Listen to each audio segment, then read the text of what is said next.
l'animal de compagnie, c'est pour beaucoup de personnes âgées le dernier compagnon du quotidien. C'est une épreuve supplémentaire pour une personne âgée de rentrer en EHPAD et en plus de devoir accepter le fait que ce compagnon du quotidien, il disparaît du tableau. Bienvenue à l'EHPANIMAL, la première structure en France qui accueille les animaux des résidents. Venez, je vais vous montrer. Ici, on est à l'EHPAD La Belle-Île, la première EHPAD en France qui a ouvert également une structure d'accueil pour les animaux de compagnie des résidents. C'est des animaux qui sont à la fois ici ou dans les chambres. Les résidents peuvent également venir. Les autres résidents également qui n'ont pas d'animaux peuvent venir et passer un moment avec les animaux dans la structure. Donc l'EHPANIMAL est né de l'envie de plusieurs acteurs de travailler ensemble. Donc on a débuté le travail d'abord entre Seva, Santé Animale, Keops Technologies, et puis on a été rejoint ensuite dans l'aventure par Purina qui nous a apporté son soutien financier pour le fonctionnement de la structure, mais également pour l'alimentation des chiens et des chats qui sont accueillis dans l'EHPANIMAL. L'objectif de l'EHPANIMAL, c'est d'éviter de rajouter au deuil du quotidien, c'est-à-dire vous rentrez en institution, en EHPAD, vous devez vous séparer de votre maison, de vos habitudes, de vos voisins de tous les jours, de rajouter en plus à tout ça le deuil de l'animal et de la relation privilégiée entre le compagnon du quotidien et la personne âgée. On sent le propriétaire beaucoup plus serein une fois que son animal est là et beaucoup plus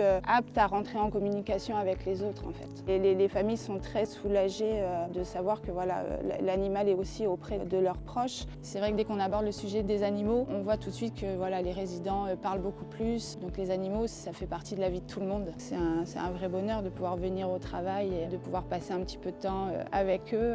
Dans les journées qui sont parfois très rythmées, voilà, ça apaise. Ici, c'est un moyen de continuer à vivre avec son animal comme on le faisait à la maison en fait.